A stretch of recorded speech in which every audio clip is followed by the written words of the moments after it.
My arrogant father called me a failure in court.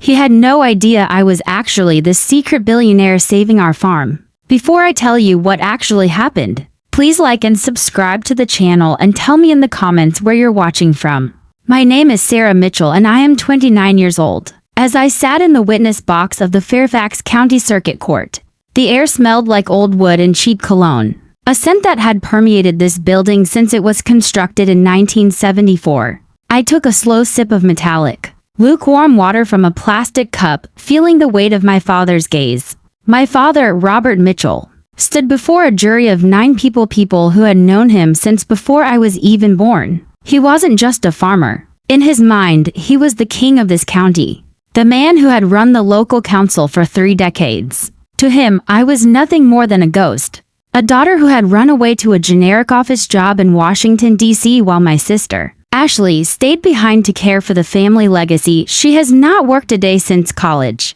and now she is stealing from her own dead mother. Robert shouted, his face the color of brick dust as he waved a manila folder like a battle flag. He described a woman I barely recognized, painting a picture of a parasite who lived off the scraps her mother threw her. I didn't flinch and I didn't scream. I simply sat there, my spine a rigid line against the hard back of the witness chair, watching him dismantle 20 years of my life with the practiced ease of a man who had never been told he was wrong. He told the jury that I had spent 15 years in a blank space where a career should be. He claimed his investigators found no website and no office for the logistics group I claimed to work for.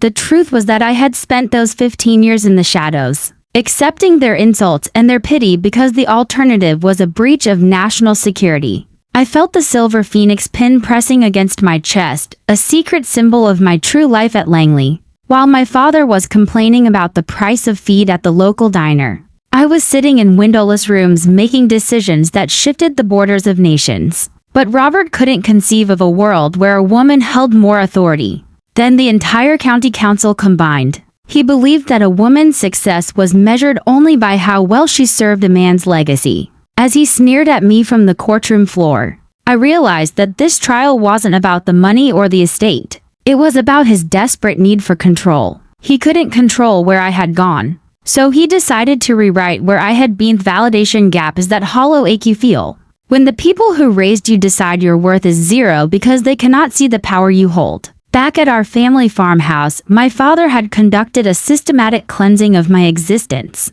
He had removed my university honors and my ROTC commissioning portrait, replacing them with a cheap tractor dealership calendar. He had even sent letters to the local pastor and the hardware store owner, claiming I was a professional house guest who refused to grow up. This narrative had been fed to my younger sister Ashley for months. As the trial continued, Ashley stood up to testify with a practiced fragility, her eyes red-rimmed for the jury's benefit. She wore a designer cardigan that I knew I had paid for through a discreet gift fund 3 years prior, yet she looked at me like I was a criminal. Elena always had a way of making us feel small, she whispered to the court. She claimed that whenever our mother needed help with medical bills or the mortgage, I was between cycles and unavailable. Then came the killing blow. Ashley claimed she found bank statements showing thousands of dollars withdrawn from our mother's personal account with signatures that didn't look like Mom's. The courtroom went cold as the accusation of forgery hung in the air.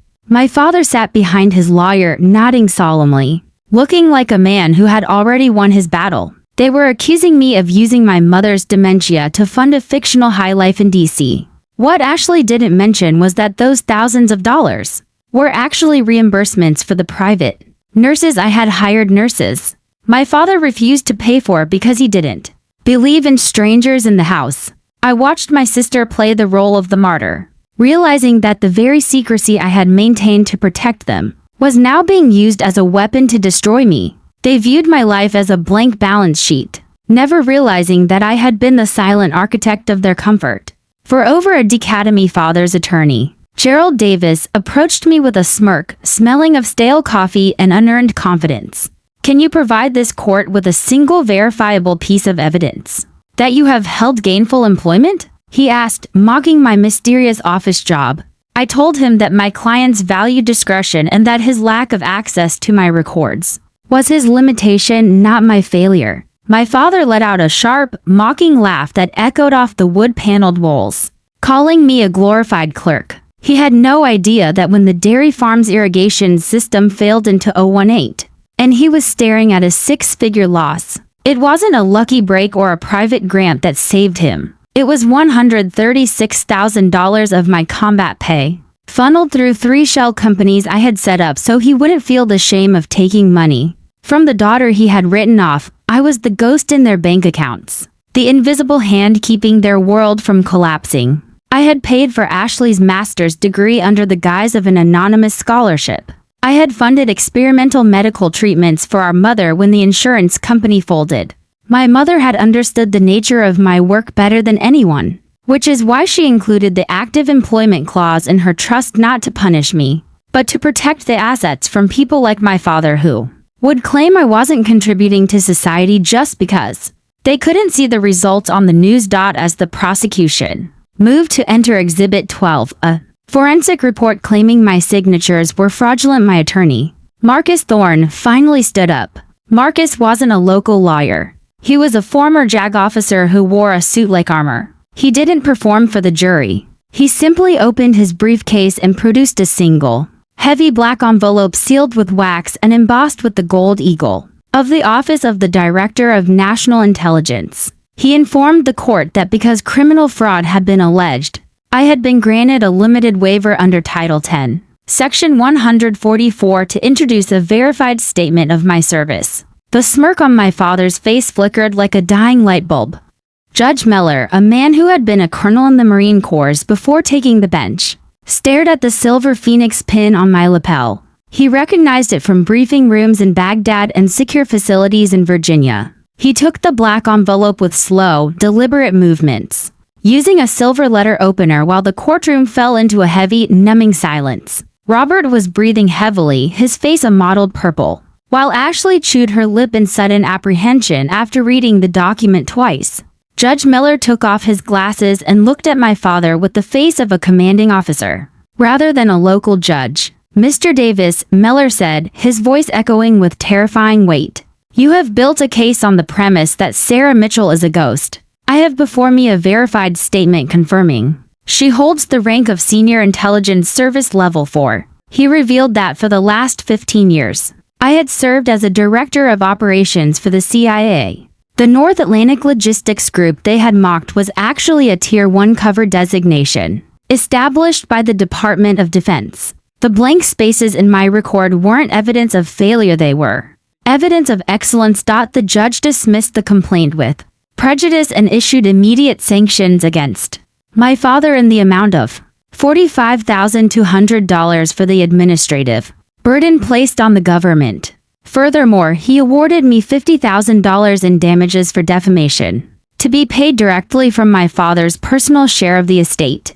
The alliance between Robert and Ashley shattered instantly as she buried her face in her hands. As I walked out of the courtroom, my father finally managed to croak out, "We didn't know." How were we supposed to know? I paused just long enough for him to hear my reply. You weren't supposed to know the details, Robert, but you were supposed to know me.